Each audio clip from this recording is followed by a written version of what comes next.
नमस्कार दोस्तों, RDGS classes में आपका स्वागत है। हम लोग NCERT 360 डिग्री पढ़ रहे हैं। इसमें हम लोग क्लास 9th 10th पढ़ लिए हैं और क्लास 11th का अध्याय 2 और अध्याय 2 हम लोगों ने पढ़ लिया है। आज हम लोग NCERT 360 डिग्री क्लास 11 पार्ट 1 का अध्याय 3 पढ़ेंगे। NCERT 360 डिग्री क्लास 6 से 12 अर्थशास्त्र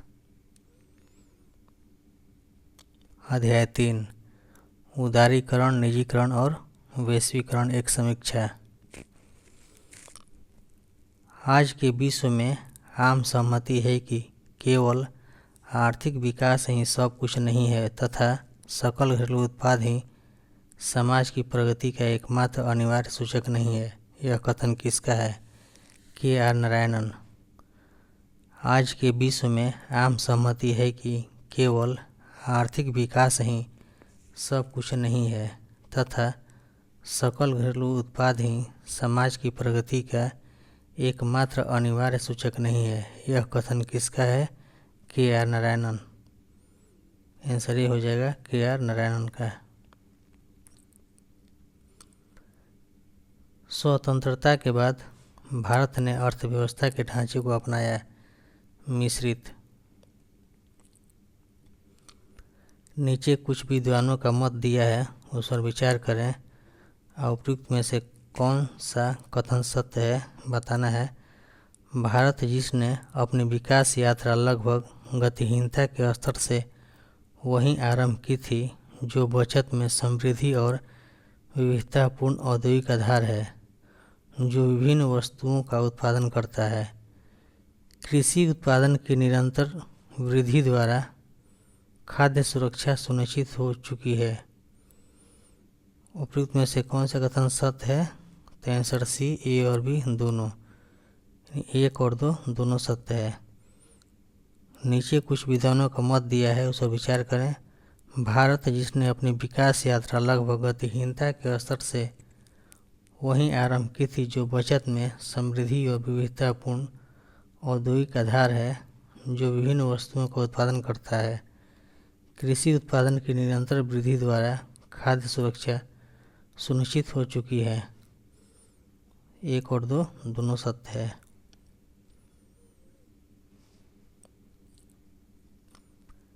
किस वर्ष भारत को विदेशी ऋणों के मामले में संकट का सामना करना पड़ा? 1991 में। निम्नलिखित कथनों में विचार करें। उपयुक्त कथन में से कौन से कथन सही है? आर्थिक संकट 1991 ने आवश्यक वस्तुओं की कीमतों में वृद्धि ने और भी गहन बना दिया था। आर्थिक संकट 1991 से निपटने के लिए सरकार ने कुछ नई नीतियों को अपनाया और इसने हमारी विकास रणनीतियों की संपूर्ण दिशा को ही बदल दिया। 1 और 2 दोनों सही है।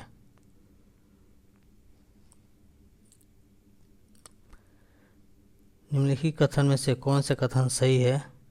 1991 का वित्तीय संकट का वास्तविक उद्गम स्रोत 1980 के दशक में अर्थव्यवस्था में अकुशल प्रबंधन था। सामान्य प्रशासन चलाने और अपनी विभिन्न नीतियों के क्रियान्वयन के लिए सरकार करों और सार्वजनिक उद्यम आदि के माध्यम से फंड जुटाती है। जब व्यय आय से अधिक हो तो सरकार बैंक को जन सामान्य तथा अंतर्राष्ट्रीय वित्तीय संस्थानों से उधार लेने को बाध्य हो जाती है। आंसर डी हो जाएगा। उपयुक्त में से सभी सत्य है, सभी सही है।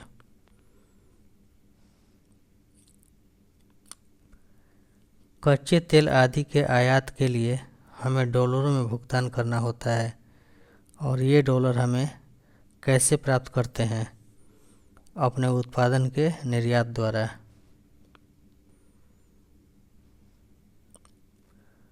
उन्नीस सौ 1980 के दशक के अंत तक के निम्नलिखित कथनों पर विचार करें। सरकार का व्यय उसके राजस्व से इतना अधिक हो गया है कि ऋण के द्वारा व्यय धारण क्षमता से अधिक माना जाने लगा। अनेक आवश्यक वस्तुओं की कीमतें तेजी से बढ़ने लगी। आयात की वृद्धि इतनी तीव्र रही कि निर्यात की समृद्धि से कोई तालमेल नहीं हो पा रहा था। विदेशी मुद्रा के सुरक्षित भंडार इतने छिन्न हो गए थे कि देश की 2 सप्ताह की आयात आवश्यकताओं को भी पूरा नहीं कर पाते थे।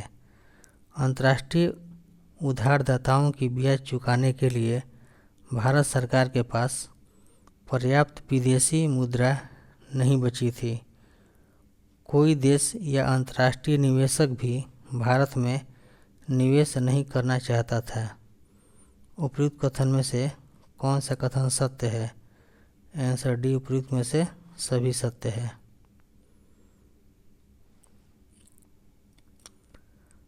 अंतर्राष्ट्रीय पुनर्निर्माण और विकास बैंक IBRD इसे सामान्यतः और किस नाम से जानते हैं? विश्व बैंक।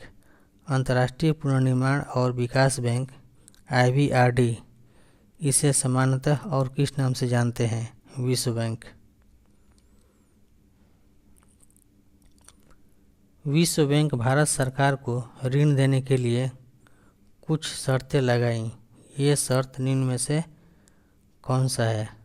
सरकार उदारीकरण करेगी, निजी क्षेत्र पर लगे प्रतिबंधों को हटाएगी, अनेक क्षेत्रों में सरकारी हस्तक्षेप कम करेगी, भारत और अन्य देशों के बीच विदेशी व्यापार पर लगे प्रतिबंध भी हटाए जाएंगे। उपयुक्त में से कौन सा कथन सही है? तो 1, 2, 3, 4 सभी सत्य है।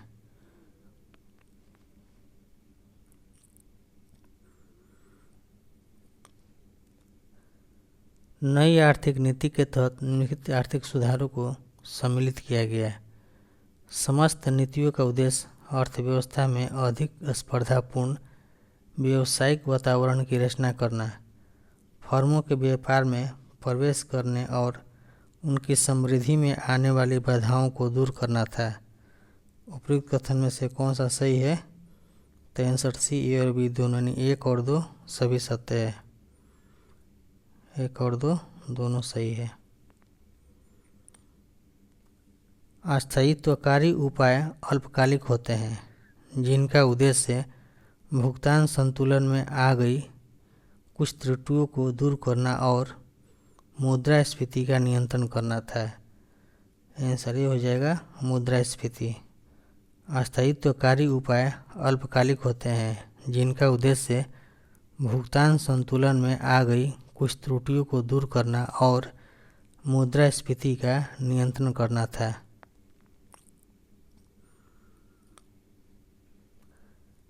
संरचनात्मक सुधार वे दीर्घकालिक उपाय हैं जिनका उद्देश्य की कुशलता को सुधारना तथा अर्थव्यवस्था के विभिन्न क्षेत्रों की अनियमितताओं को दूर कर भारत की अंतर्राष्ट्रीय स्पर्धा क्षमता को संवर्धित करना है। आंसर ए हो जाएगा दीर्घकालिक।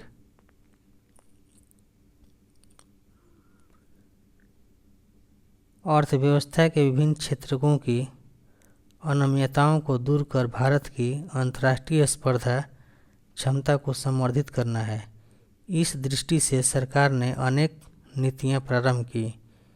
इनके उपवर्ग हैं उदारीकरण, निजीकरण, वैश्वीकरण। उपयुक्त में से सभी। आंसर डी हो जाएगा उपयुक्त में से सभी। अर्थव्यवस्था के विभिन्न क्षेत्रों की अनियमितताओं को दूर कर भारत की अंतर्राष्ट्रीय स्पर्धा क्षमता को संवर्धित करना है। इस दृष्टि से सरकार ने अनेक नीतियां प्रारंभ की। इनके उपवर्ग हैं उदारीकरण, निजीकरण और वैश्वीकरण। सभी सही हो जाएगा। आंसर डी उपयुक्त में से सभी। उदारीकरण, निजीकरण और वैश्वीकरण।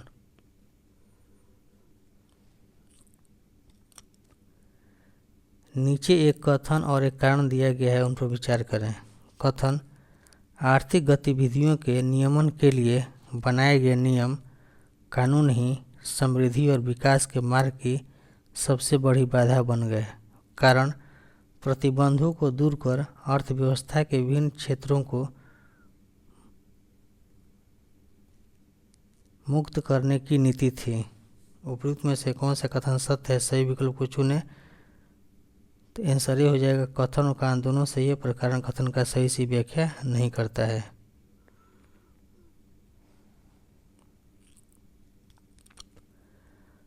औद्योगिक लाइसेंस प्रणाली, आयात निर्यात नीति, तकनीकी उन्नयन, राजकोषीय और विदेशी निवेश नीतियों में उदारीकरण किस दशक में भी आरंभ किए गए थे? 1980 के दशक में।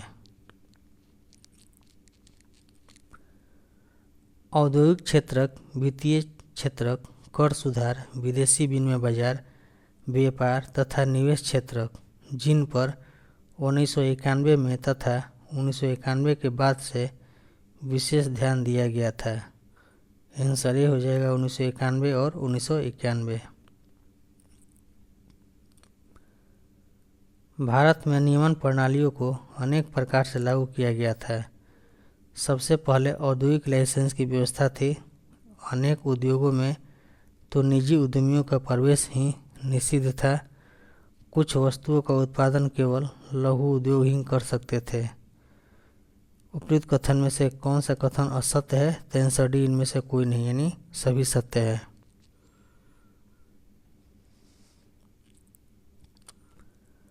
उन्नीस सौ 91 के बाद आरंभ हुई सुधार नीतियों इनमें से किसको छोड़कर अन्य सभी उद्योगों के लिए लाइसेंसिंग व्यवस्था को समाप्त कर दिया गया?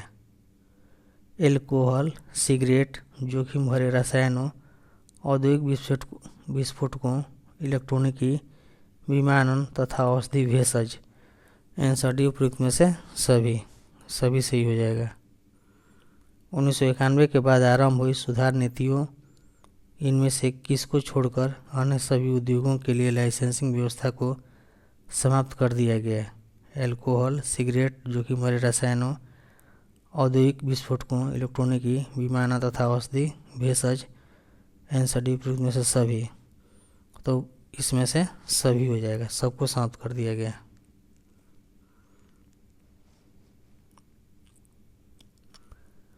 वित्तीय क्षेत्र में सुधार से संबंधित सही कथन पर विचार करें। वित्त के क्षेत्र में व्यावसायिक और निवेश बैंक, स्टॉक एक्सचेंज तथा विदेशी मुद्रा बाजार जैसी वित्तीय संस्थाएं सम्मिलित हैं। भारत में वित्तीय क्षेत्र का नियमन रिजर्व बैंक का दायित्व है। भारतीय रिजर्व बैंक के विभिन्न नियम और कसौटियों के माध्यम से ही बैंकों तथा अन्य वित्तीय संस्थानों के कार्यों का नियमन होता है।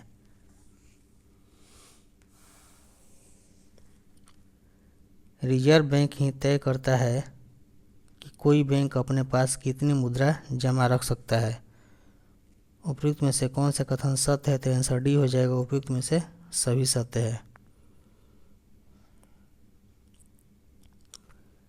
निम्नलिखित कथनों पर विचार करें। रिजर्व बैंक ऑफ इंडिया ब्याज की दरों को नियत करता है।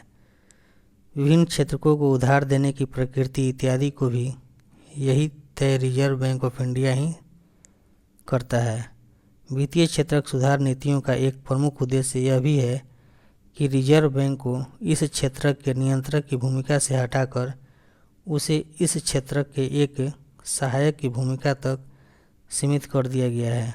वित्तीय क्षेत्र रिजर्व बैंक से सलाह किए बिना ही कई मामलों में अपने निर्णय लेने में स्वतंत्र हो जाएगा। उपयुक्त कथन में से कौन सा कथन गलत है? तो आंसर डी, इनमें से कोई नहीं, कोई गलत नहीं है, यानी सभी सत्य है। निम्नलिखित कथन पर विचार करें। सुधार नीतियों ने ही वित्तीय क्षेत्र में भारतीय और विदेशी निजी बैंकों को भी पदार्पण करने का अवसर दिया। बैंकों की पूंजी में विदेशी भागीदारी की सीमा 74% कर दी गई।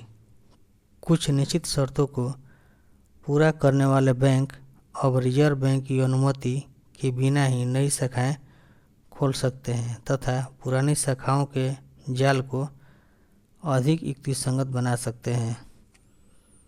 उपयुक्त कथन में से कौन सा कथन सही है? तो आंसर सी, ए और बी दोनों, यानी 1, 2 और 3 सभी सत्य है।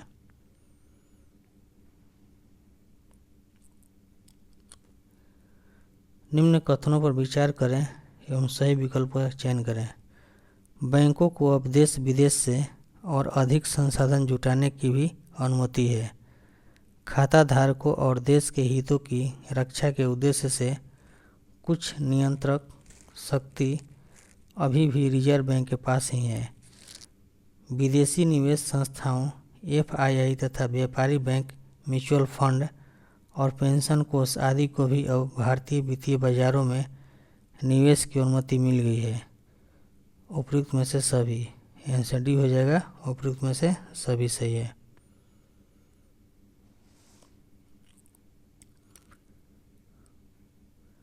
कर व्यवस्था में सुधार से संबंधित निम्नलिखित कथनों पर विचार करें।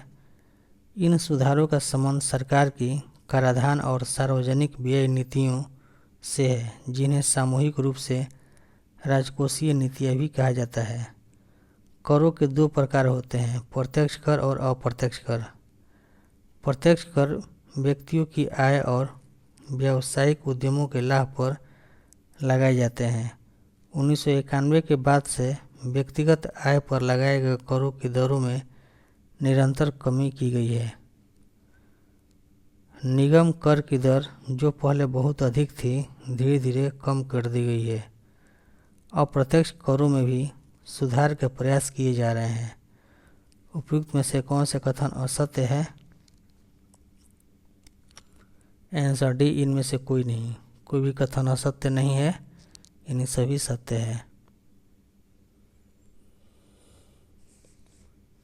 2016 में भारतीय संविधान में संशोधन के द्वारा केंद्र एवं राज्य सरकार को वस्तु एवं सेवा कर लगाने का अधिकार दिया गया है। इसके संदर्भ में निम्नलिखित में से कौन सा कथन सही है? इस कदम से भारत में वस्तु एवं सेवा कर की शुरुआत हुई। इसके द्वारा सरकार को अतिरिक्त आय प्राप्त होने की, कर वंचन कम होने की तथा एक राष्ट्र एक टैक्स एक बाजार का निर्माण होने की आशा है। करदाताओं के द्वारा नियम पालन को प्रोत्साहित करने के लिए अनेक प्रक्रियाओं को सरल बनाया गया है। साथ ही कर की दरों में भी पर्याप्त रूप से कमी की गई है। उपयुक्त कथन को कूट के द्वारा विकल्पों का चयन करें तो 1, 2 और 3 तीनों सही है। आंसर बी हो जाएगा। 1, 2 और 3 तीनों सही है।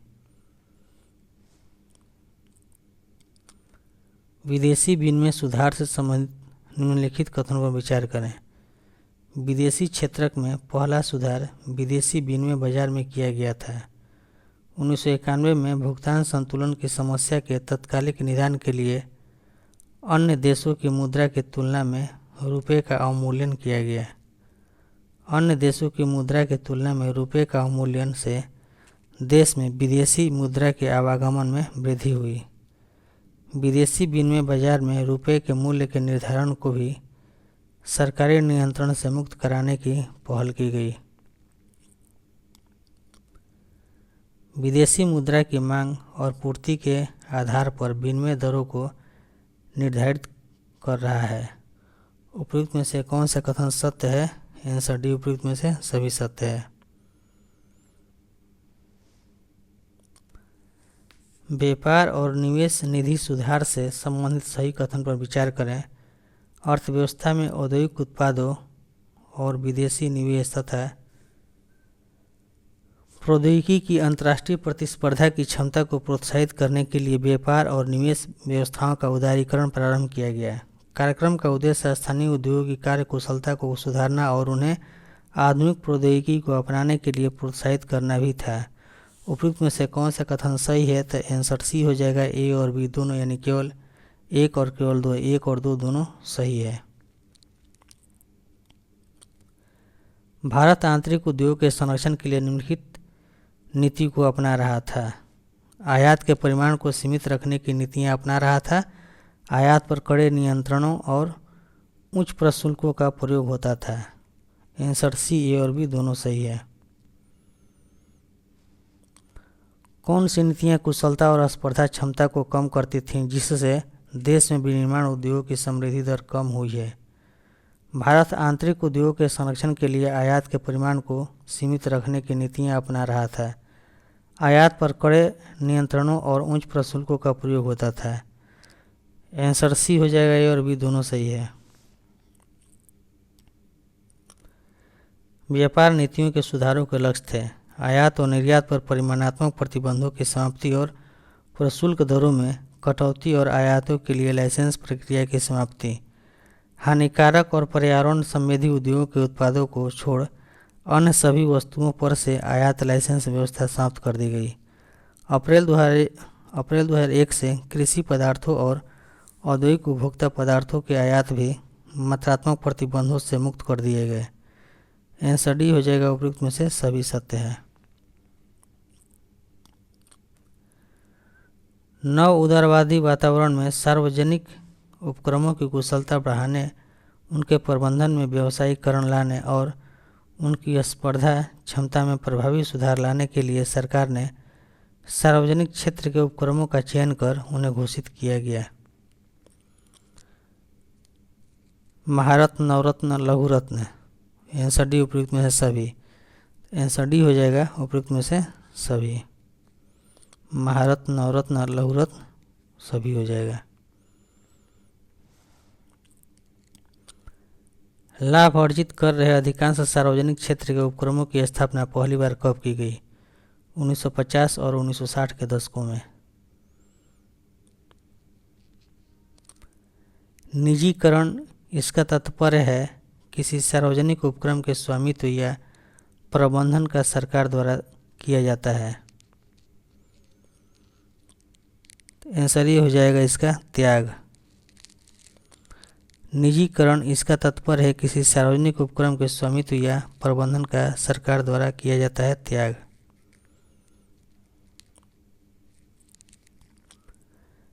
सरकारी कंपनियां निजी क्षेत्र की कंपनियों में कितने प्रकार से परिवर्तित हो रही हैं? सरकार का सार्वजनिक कंपनी के स्वामित्व और प्रबंधन से बाहर होना, सार्वजनिक क्षेत्र की कंपनियों को सीधे बेच दिया जाना। आंसर सी उपयुक्त में से सभी सही है, ए और बी दोनों। किसी सार्वजनिक क्षेत्र के उद्यमों द्वारा जन सामान्य को इक्विटी की बिक्री के माध्यम से निजीकरण को क्या कहा जाता है? विनिवेश। सरकार को यह भी आशा थी कि निजीकरण से प्रत्यक्ष विदेशी निवेश के अंतर्वाह को भी बढ़ावा मिलेगा। आंसर ए हो जाएगा, निवेश। सरकार ने सार्वजनिक उपक्रमों को प्रबंधकीय निर्णयों में स्वायत्तता प्रदान कर उनकी कार्यकुशलता को सुधारने का प्रयास किया है। आंसर सी हो जाएगा, सार्वजनिक। वैश्वीकरण के कारण अब अनेक भारतीय कंपनियां भी विदेशों में अपने पैर फैलाने लगी हैं। इसमें शामिल कंपनियां हैं ONGC, Tata steel, HCL technologies. उपयुक्त में से सभी। आंसर डी हो जाएगा, उपयुक्त में से सभी। वैश्वीकरण किसी अर्थव्यवस्था का विश्व अर्थव्यवस्था के साथ एकीकरण के रूप में जाना जाता है।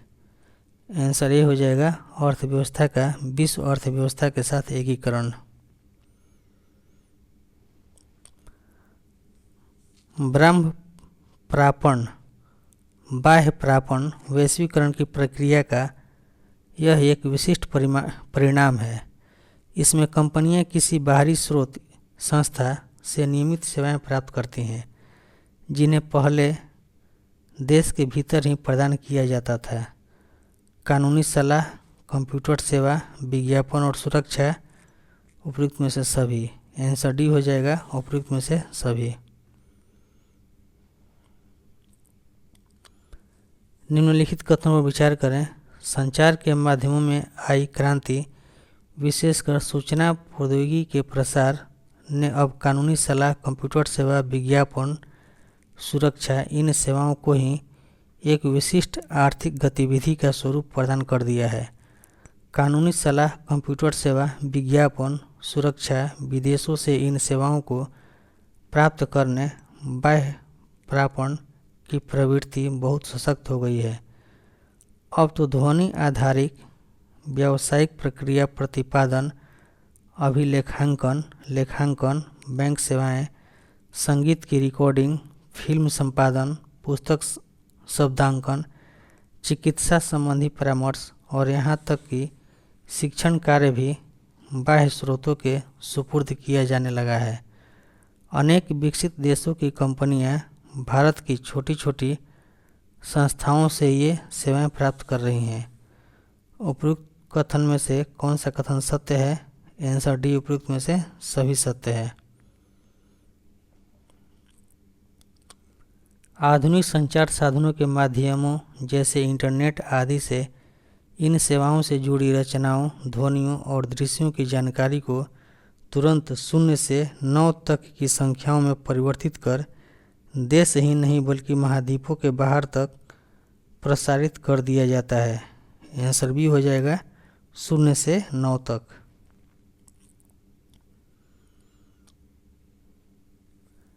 अब तो अधिकांश बहुराष्ट्रीय कंपनियों के साथ साथ अनेक छोटी बड़ी कंपनियां भारत से ध्वनि आधारित व्यावसायिक प्रक्रिया प्रतिपादन, अभिलेखांकन, लेखांकन, बैंक सेवाएं, संगीत की रिकॉर्डिंग, फिल्म संपादन, पुस्तक शब्दांकन, चिकित्सा संबंधी परामर्श और यहाँ तक कि शिक्षण कार्य ये सेवाएं प्राप्त करने लगी हैं। क्यों?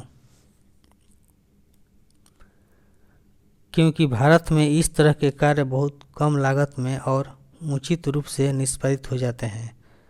भारत की निम्न मजदूरी दरें तथा कुशल श्रम शक्ति की उपलब्धता से सुधारोपरांत इससे विश्व स्तरीय बाह्य प्रापण का एक गंतव्य बना दिया है। आंसर सी हो जाएगा, ए और बी दोनों।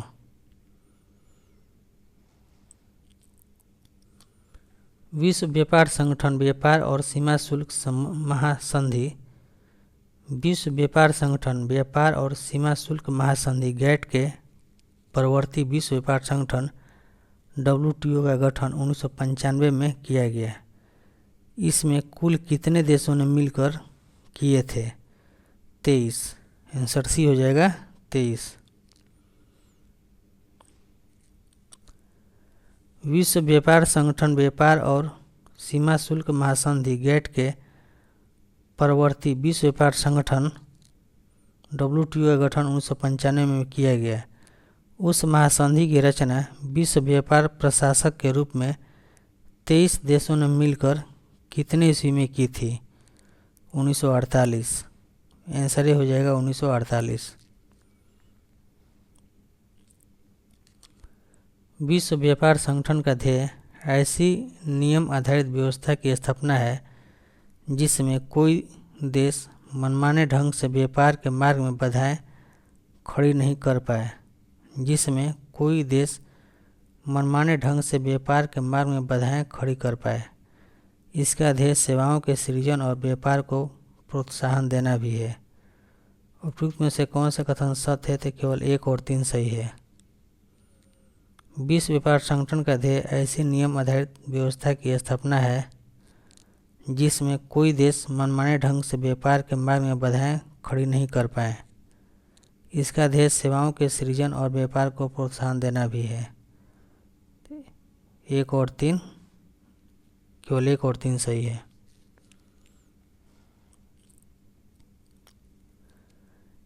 नीचे दिए गए कथन और कारण पर विचार करें। कथन: विश्व व्यापार संगठन की संधियों में द्विपक्षीय और बहुपक्षीय व्यापार को बढ़ाने हेतु इसमें वस्तुओं के साथ साथ सेवाओं के विनिमय को भी स्थान दिया गया है। कारण: सभी सदस्य देशों के प्रशुल्क और अप्रशुल्क अवरोधकों को हटाकर तथा अपने बाजारों को सदस्य देशों के लिए खोलकर किया गया है। उपयुक्त विकल्प में से कौन सा सही है? आंसर ए, कथन और कारण दोनों सही है। कारण कथन का सही व्याख्या नहीं करता है। दिए गए विकल्पों पर विचार कीजिए। विश्व व्यापार संगठन के एक महत्वपूर्ण सदस्य के रूप में भारत विकासशील विश्व के हितों का संरक्षण करते हुए न्यायपूर्ण विश्व स्तरीय व्यापार व्यवस्था के नियमों तथा सुरक्षात्मक अवस्थाओं की रचना में सक्रिय भागीदार रहा है। भारत ने व्यापार के उदारीकरण की अपनी प्रतिबद्धता को बनाए रखा है। इसके लिए इसने आयात पर से अनेक परिमाणात्मक प्रतिबंध हटाए हैं और प्रशुल्क दरों को भी बहुत कम किया है। उपयुक्त कथनों में से कौन सा कथन सही है? तो आंसर सी हो जाएगा। 1 और 2 दोनों सही है।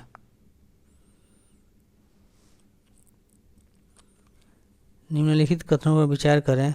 कुछ विद्वानों को आशंका है कि विश्व व्यापार संगठन में भारत की सदस्यता का कोई औचित्य नहीं है।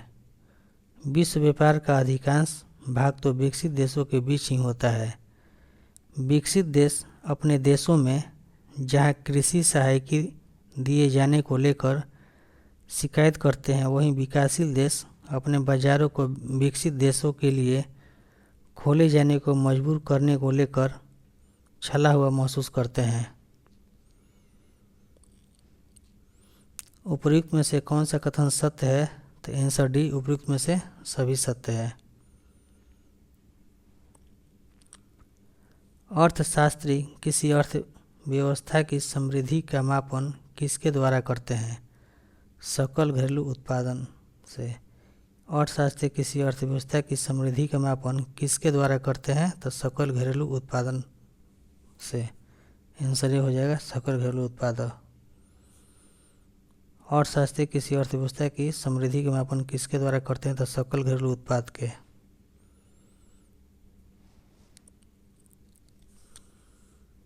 दिए गए कथन को पढ़ें और सही कथन को दिए गए कूट के द्वारा चुनें। 1991 के बाद से भारत में 2 दशकों तक सकल घरेलू उत्पाद की लगातार वृद्धि होती रही। आर्थिक सुधारों की अवधि में कृषि की वृद्धि में कमी आई। जहां औद्योगिक क्षेत्र में उतार चढ़ाव हुए, वहीं सेवा क्षेत्र में वृद्धि बढ़ गई। सकल घरेलू उत्पाद की वृद्धि मुख्यतः सेवा क्षेत्र में वृद्धि के कारण हुई है। उपयुक्त में से कौन सा कथन सही है? आंसर सी, 1, 2 और 3 तीनों सही है। अर्थव्यवस्था के खुलने से प्रत्यक्ष विदेशी निवेश तथा विदेशी विनिमय रिजर्व में तेजी से वृद्धि हुई है। आंसर ये हो जाएगा, तेजी से वृद्धि। वर्तमान 2025 में भारत विदेशी विनिमय रिजर्व का कौन सा सबसे बड़ा धारक माना जाता है? चौथा। निम्नलिखित में से गलत कथन कौन सा है? 1991 के बाद से भारत वाहन, कल पुर्जा, दवा का सामान, इंजीनियरिंग उत्पादों, सूचना प्रौद्योगिकी उत्पादों और वस्त्र आदि के एक सफल निर्यातक के रूप में विश्व बाजार में जम गया है। सुधार कार्यक्रमों द्वारा अपने देश की अनेक मूलभूत समस्याओं का समाधान खोज पाने में विफलता के कारण कड़ी आलोचना भी होती रही है। ये समस्याएं विशेषकर रोजगार सृजन, कृषि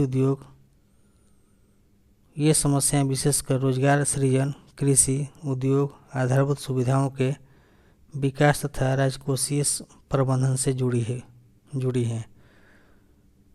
इनमें से कौन सा कथन गलत है? तो इनमें से कोई नहीं, सभी सत्य है।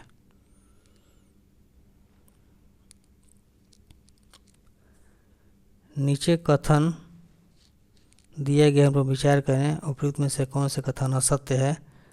1991 के बाद से भारत सकल घरेलू उत्पाद की समृद्धि दर में वृद्धि हुई है। 1991 के बाद विद्वानों ने इस बात पर ध्यान दिलाया है कि सुधार प्रेरित समृद्धि ने देश में रोजगार के पर्याप्त अवसरों का सृजन नहीं किया है। तो आंसर डी हो जाएगा, इनमें से कोई नहीं, इनमें से कोई भी असत्य नहीं है, दोनों सत्य है। 1991 के बाद से भारत सकल घरेलू उत्पाद की समृद्धि दर में वृद्धि हुई है।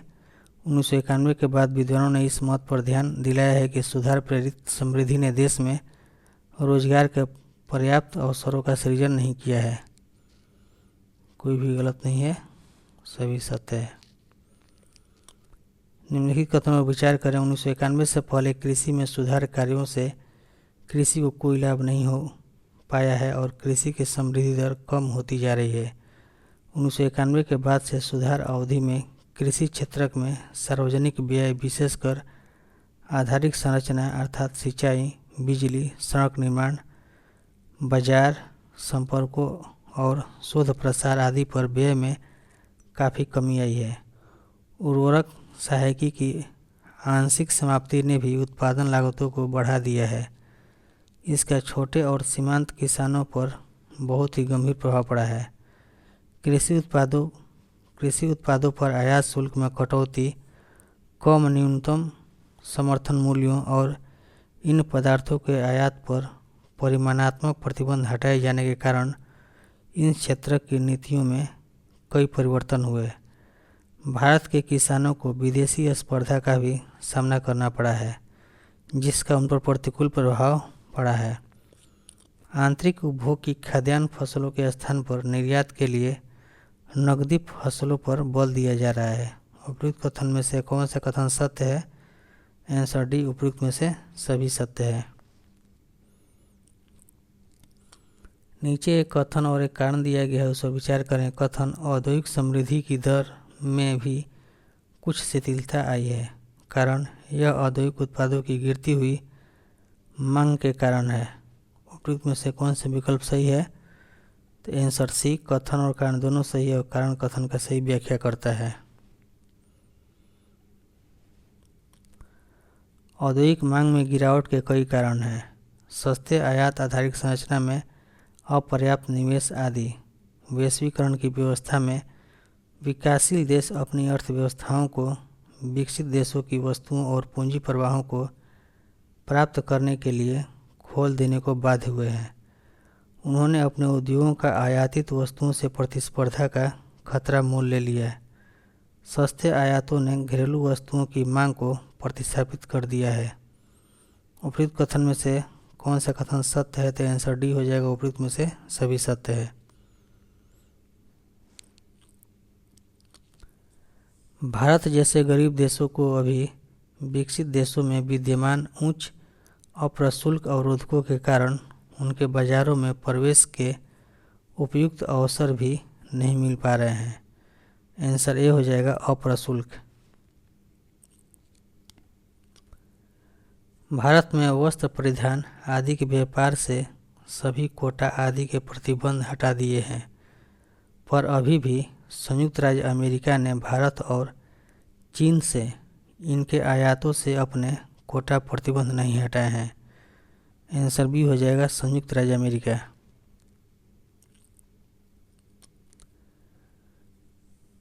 विनिवेश के संबंध में निम्नलिखित कथनों पर विचार करें। प्रति वर्ष सरकार सार्वजनिक उद्यमों में विनिवेश के कुछ लक्ष्य निर्धारित करती है।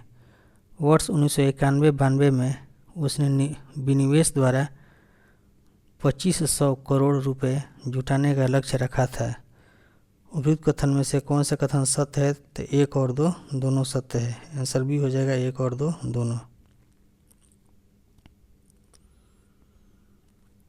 सार्वजनिक उपक्रमों की परिसंपत्तियों को औने पौने दामों में निजी व्यापारियों को बेचा जा रहा है। इसका क्या कारण है? विनिवेश से प्राप्त राशि का उपक्रमों के विकास के लिए प्रयोग नहीं किया गया। विनिवेश से प्राप्त राशि को सामाजिक आधारित संरचनाओं के निर्माण पर खर्च नहीं किया गया। यह राशि सरकार के बजट के राजस्व घाटे को कम करने में ही लग गई। उपयुक्त में से सभी। आंसर डी हो जाएगा, उपयुक्त में से सभी।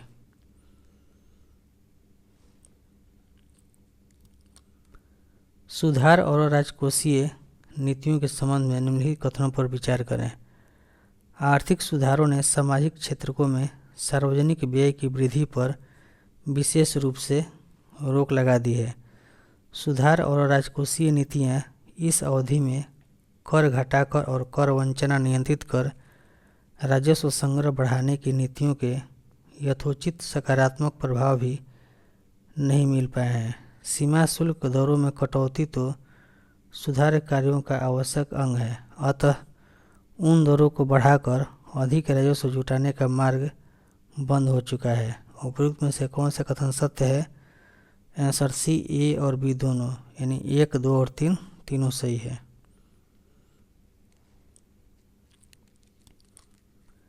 सुधार और राजकोषीय नीतियाँ के संबंध में निम्नलिखित कथनों पर विचार करें। विदेशी निवेश आकर्षित करने के लिए निवेशकों को कई प्रकार के कर प्रोत्साहन दिए गए हैं। निवेशकों को कई प्रकार के कर प्रोत्साहन दिए जाने के बावजूद राजस्व को बढ़ा पाने की संभावनाएं क्षीण हो गई हैं। राजस्व को न बढ़ा पाना विकास और जन कल्याण आदि पर होने वाले व्यय पर नकारात्मक प्रभाव पड़ रहा है। उपयुक्त में से कौन सा कथन असत्य है? आंसर डी, इनमें से कोई भी नहीं, सभी सत्य है। उदारीकरण और निजीकरण की नीतियों के संबंध में निम्नलिखित कथनों में से कौन सा कथन सत्य है? उदारीकरण और निजीकरण की नीतियों के माध्यम से वैश्वीकरण के भारत सहित अनेक देशों पर सकारात्मक तथा नकारात्मक प्रभाव पड़े हैं। कुछ विद्वानों का विचार है कि वैश्वीकरण को एक सुअवसर की भांति देखा जाना चाहिए। आंसर सी, ए और बी दोनों सही है। उदारीकरण और निजीकरण की नीतियों के संबंध में आलोचकों का मत निम्नलिखित में से कौन सा सत्य है? वैश्वीकरण तो अमीर देशों द्वारा विकासशील देशों के आंतरिक बाजारों पर कब्जा करने की साजिश है। वैश्वीकरण से गरीब देशवासियों का कल्याण ही नहीं वरन उनकी पहचान भी खतरे में पड़ गई है। यह भी बताया जा रहा है कि बाजार प्रेरित वैश्वीकरण से विभिन्न देशों और जन समुदायों के बीच की खाई और विस्तृत हो रही है। आंसर डी हो जाएगा, उपयुक्त में से सभी सत्य है।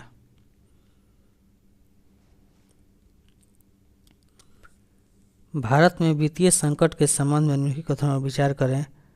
भारतीय परिप्रेक्ष्य में किए गए अनेक अध्ययनों का निष्कर्ष है कि भारत के 1990 का वित्तीय संकट उसकी आंतरिक संरचना में कई भीषण विषमताओं का ही परिणाम था। उस संकट के निदान के लिए बाहरी शक्तियों के परामर्श पर सरकार द्वारा प्रारंभ नीतियों ने उन विषमताओं को और भी गहन बना दिया है। बाहरी शक्तियों के परामर्श पर सरकार द्वारा प्रारंभ नीतियों केवल उच्च आय वर्ग की आमदनी और उपभोग स्तर का उन्नयन किया है तथा सारी समृद्धि कुछ इन्हें गिने क्षेत्रों तक सीमित रही है। कृषि विनिर्माण जैसे आधारभूत क्षेत्र इन सुधारों से लाभान्वित नहीं हो पाए हैं। उपयुक्त कथन में से कौन सा कथन असत्य है? आंसर डी, इनमें से कोई नहीं, यानी सभी सत्य है।